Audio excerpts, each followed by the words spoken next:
Welcome to the Growth with AI podcast, hosted by Integrated AI Services. I'm Peter Martinson, and today's episode dives into how AI is reshaping brand strategy, storytelling, and full funnel marketing. Our guest is Ray Allen, co-founder and CEO of Peppershock Media, a hybrid creative agency known for blending film quality production with data-driven digital strategy. We'll get into how AI is accelerating content creation, enhancing audience insights, and helping agencies deliver campaigns that move faster and perform smarter without losing the authenticity that makes great brands memorable. Ray, it's great to have you here. Well, thank you for having me, Peter. So tell me your story. How did you start doing what you're doing now?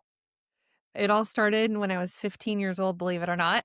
I did a job study while I was in high school working at a local television station. And because I was underage, I could only do certain news shows. So I would go before school and then I would go after school. But then I couldn't do the 10 o'clock because that was too late for child labor, right? But I literally learned television put me through school through my undergrad at Boise State University. Go Broncos. And fast forward a little bit, and then I was a newscast director of Fox 12 News at 9. It was a brand new, the Fox station was introducing news to our market.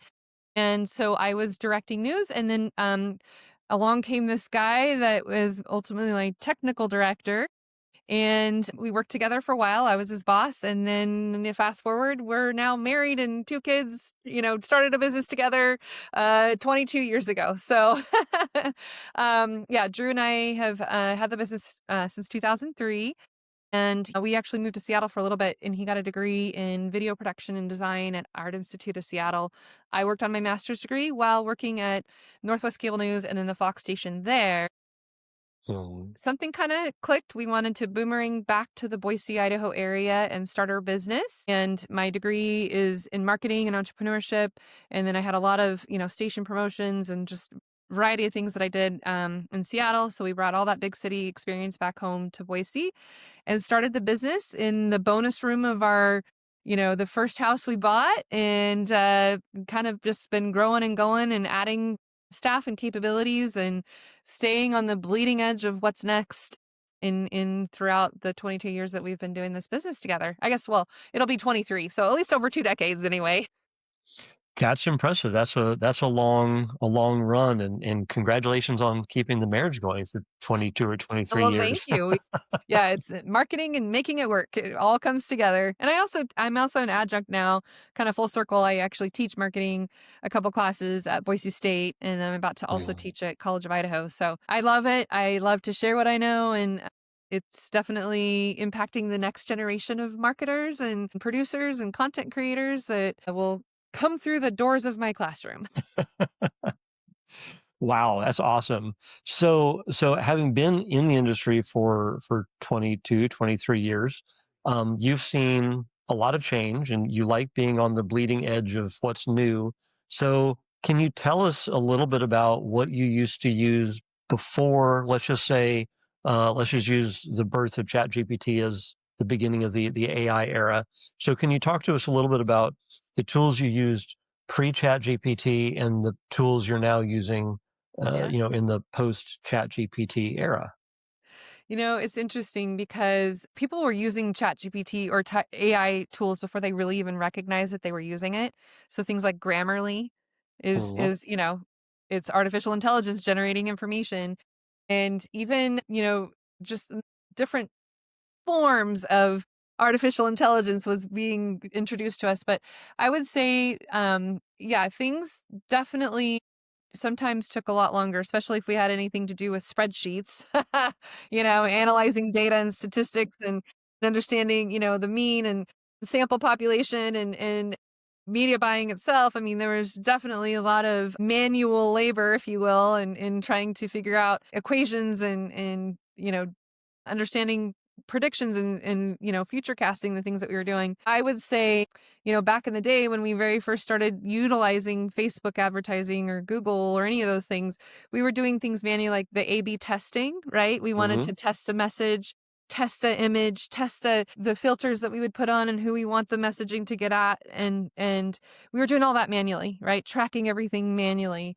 And now, right, that you can obviously use these tools to like do all these things for you, and it'll automatically, serve up the ad that's getting the most traction, the most engagement already all by itself. So, um, it's definitely evolved back when new media was a thing, right? This fad that was coming through. Yeah, I can remember I was getting a lot of financial institutions on the social platforms because they were always so panicky and scared about, well, we can't release this information. And I worked with a lot of insurance companies and things like that. And I remember traveling around and I was showcasing how to get on social media, and I had to help them draft a social media policy that they Mhm. actually printed off in notebooks with paper and 3-ring binders with pencils. Like, we could just put that on the server and not have to do this. And so it was just fascinating to see how things have evolved and fast forward, and now working with companies to help them with their social media or their digital advertising or videos or anything that we're doing. It's definitely a whole new way of doing things than what we did, 20 years ago. Yeah, it absolutely is. It's kinda crazy. So, Yeah. I'm curious, you're able to do things faster and more efficiently. What do you do with all of your free time? I wish I had free time, right? I think really, I look at the AI agents as another tool, right? We have Adobe, we can use tools, we can, use these different tools to do our craft and our business and what we do. Mhm. Artificial intelligence is another tool, and we use it every day now to help us analyze the data that we collect, or we can have it also help come up with bullet points of ideas or outlines. Or, one of the exercises that we do with our clients in our marketing audit is a word cloud. So we will Mm. record our meetings and transcribe it and then put it into a word cloud generator to show visually what words we're using the most. By the way, the number one word that most clients use is people. And so we still need people. We need human intelligence to use artificial intelligence, I say. And I believe that the AI agents are really, the more you train it, the more you can give it your branding message, your tone, your voice, your things that you can continue to feed it and have it memorize, the more it can be efficient in helping you, because at first it's not going to know about your brand until you tell it and give it that information. So it still takes that human intelligence to do that. And we use a tool called Sintra, Sintra.ai, that has basically 16 different artificial employees. So Pen is going to help me with copywriting. Um, uh, let's see, Sochi helps with social media. All of these little AI bots, right, will help you. Buddy helps with business or professional development. Xiaomi helps with SEO. Different types of things, and you can actually commit things to its brain, and it can pull it back up again and start to memorize. And we use it to help our personas of our target audience. We help utilize it for Google search optimization and AI optimization, right? Because now you can serve results through the like Gemini results or ChatGPT results. And so we're utilizing this tool to help us use the tools.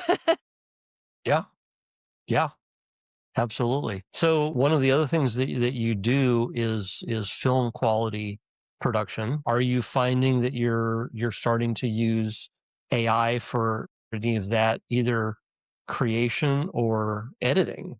Absolutely. So one of the things I do every year is I get paid and they fly me down to Vegas to speak at the National Association of Broadcasters Mhm. and post-production world. And I always put on presentations about, various things, if it's social media tools or digital advertising or personal branding, whatever, kind of. The last time had 5 different workshops that I put on. That was a lot. But I also will go and listen to the other speakers. And there was, of course, a speaker about Adobe, and they were a couple years ago introducing the idea that you could extend the timeline, a video timeline, and it'll fill in the information to make like if you cut something or you stop recording too soon, but you wanted to have just maybe a little bit more. So it showcased how it does that and fills in the information and makes it look real. You can barely tell the I mean, unless you're trained, really, it'll fill in the information and it'll extend the clip by like 10 seconds if you wanted it to. Eyes are blinking, water's still moving, and it's just as if we didn't hit stop too soon, right? And of course, now we can fill in just different things. A long time ago, we had a client that we were working with, and they didn't want the snow, right? They wanted it to be more green, but you can't get rid of snow, right? Well, now you can. No, you Now can. you can. Now you can do that. You can get rid of the snow and replace it with lush green grass if you wanted to. And it's a whole new world of what we can produce and do. Yeah. And, it's definitely given us a lot more capabilities of fixing it in post, as they say. Ideally, you want to, Yes. not have to fix it in post. You want to do it in real life and when you record. It's definitely given us a lot more flexibility what we can do and what we can produce and speed up the time that it takes to do. I mean, before we would have had to go frame by frame by frame to fill Mm. in the snow and replace it with grass, right? Now, it can render out in 30 seconds and now we've, removed the snow and now it's grass, right? It's just amazing. Yeah. Yep. And yeah. Yes, it absolutely can cover up a multitude of sins, right? Yeah, it's really, really pretty cool what can be done now, and just the sky's the limit. The creativity of what we're capable of, what we couldn't do even just a few years ago, we can now do, and it's just given us a lot more um, capabilities to do the things that we couldn't have done before, unless somebody had a million zillion dollar budget and then could pay us frame by frame by frame, right? Yeah. Yeah. Um, so how has the tools have they changed the way your creative team approaches their work and approaches the beginning of a project, whether it's storytelling for a brand or media production? Do you start with the tool and then edit the results, or how do you work with that? Work.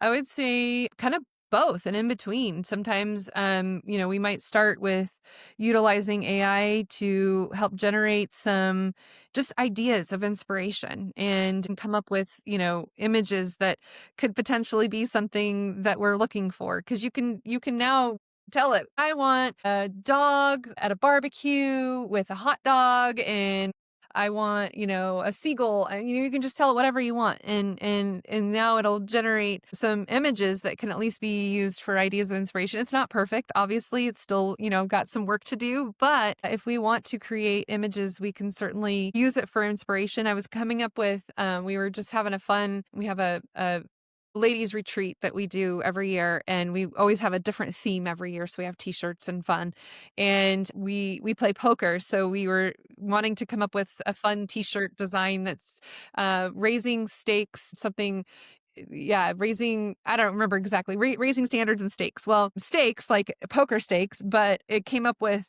like shish kebab steaks, or like, steak barbecue, so it didn't understand I meant like, steaks, a different kind of steak. Yeah. So, you can play around with it and give it, no, I want it to be, steaks as in like STAKES as opposed to STAK. And I had to even spell it right. It just was funny. So yeah, it was just like, you can use these tools, but understand there's still, going to be some margins of error. I don't know. It might be fun to have a T-shirt showing a bunch of people playing poker with shish kebabs or a ribeye. Yeah, yeah. It was funny. Yeah. Oh, Good times. um, so at your agency now, with these tools, what sort of cultural and operational challenges, um, maybe challenges isn't the right word, but I'm drawing a blank on the right word, so we'll stick Opportunities. with challenges.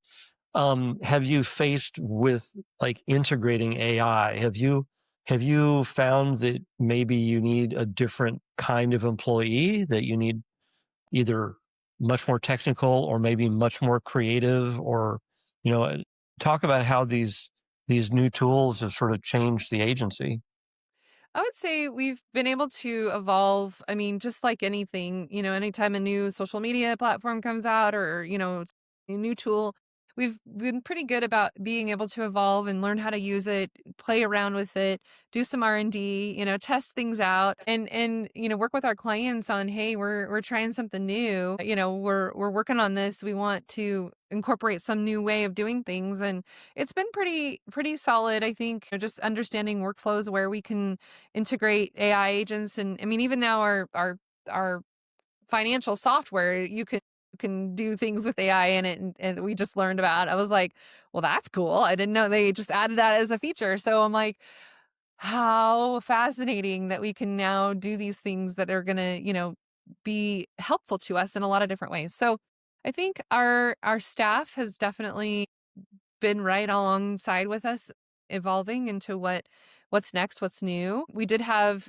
we've had 2 people retire, and I think that they were, like, wanting to not necessarily we were kind of resisting a little bit of how the new things are going, and I just let that happen because I knew that they, kind of were already ingrained in how they had done things for a long time, and there's still value in that. There's still value in having that institutional knowledge and Right. experience, right? And so it was okay that they didn't necessarily pick up on all of the new latest and greatest tools. But then now my next generation of people who are coming to work with us, some of them already walked in the door with having just being a digital native and understanding growing up with this is no new thing for them. They've just already had access to all of it. So it's fun to see the different generations and how it can be incorporated and what's new and what's next and our clients too, right? Because some of our clients, they might skew on the a little bit, more mature side. So introducing them to new tools has been fun to showcase and share. And I always put on an event every year called New Marketing Trends for the new year and introducing new tools and technology and things that they can utilize. And I remember a few years ago when we did this, ChatGPT was a brand new thing and it wasn't even a household name yet. People didn't know what it was, right? And I got to showcase that and be again on the leading edge. And so that's how people see me is somebody that they can go to know what's next, what's trending, what's going to be the next thing. I also think me teaching the next generation, they teach me just as much as I teach them, which is amazing because they're always telling me of the new latest and greatest things that they're doing and what kinds of platforms they're using and ways that they're using it. I get to learn from them too. Well, I mean, speaking of like, the leading edge, what new emerging technologies do you see coming in the next, I used to say 1 to 2 years, but it changes so fast, you can't say that really anymore. So in the next, like, 6 to 12 months, are there technologies that you've heard about or you've been, seen hints of that you're really excited about? I would say the number one thing to not go to sleep on is how Google is integrating Gemini and the ways now that businesses can use that to their advantage. Um, a lot of search results are not even, people aren't even clicking through the website right away. Mhm. It's the zero click, being able to give the results right away on the search page with Gemini, right? And or any of the other platforms with Rufus with Amazon and you name it, whatever AI tool anyone's using on their website, or on their search results. I think that recognizing how to optimize your website, not just for search, traditional search engine, but also for AI results and understanding now the ways that we can incorporate our answers within when people are asking rather than search terms now, it's they're asking questions of all of these devices. And given that there are on average 16 different smart connected devices in the average American household now, 16, yes, because we've got iPads, iPhones, even connected refrigerators for crying out loud. I mean, there's just everything everywhere. And so thinking about how you can adopt a AI search result into your branding and your marketing and your messaging and the things that you're doing, how will you be the answer when somebody asks one of those smart devices a question? And how Mhm. can you make sure that you will be the answer rather than your competitor? And so I think I've been digging into a lot of just understanding how to train our AI agents for our clients so that their brands can be the answers. And now that you can even have links to shop, ChatGPT is now giving advice and giving answers, even with links to shop right Mhm. inside the ChatGPT platform. That opens up a whole new world of opportunities for our brands that we get to represent. That's a trend that I'm seeing continue to grow and understand and optimize. Another trend that it's fascinating to me. Reddit has been around for a really long time. Reddit, Mm. subreddit. Yep. And I've recently learned that a lot of the chat engines, the learning model systems, are getting a lot of their information from Reddit. Mhm. Because a lot of people, will post their Reddit, information and then it's corrected or it's updated by other users. So it becomes now a little bit more of a reliable source of information because other people will correct people if it's wrong or, indifferent or given sources of information. So Reddit is now kind of a silent partner in being able to help build a brand because Reddit gives information and supplies information to all of these agents that are learning information from the information that's provided. So that was an interesting new trend that I'm digging into more as well. Interesting. Yeah, Yeah. I've heard that places like Reddit are trying to limit the scraping that the LLMs can do because um, they're all finding that Reddit, Substack, they're all finding that people's use of those platforms is just plummeting Mm, because people don't have to go there and ask questions anymore and then wait for somebody to come back and answer because they can just go to their favorite LLM or to Gemini or whatever and get an answer. So it's definitely causing seismic shifts in information online. yeah. Yeah. It's But fascinating, huh? yes, absolutely. But the one thing that is guaranteed is that things are just going to keep on changing. It's and that'll never change. Wait a minute. Right? The only Can I constant say is change. Is that the quote? Yeah. I know what you're trying yep, to say. Yeah. but wow. Well, that sounds like a great place to start wrapping things up.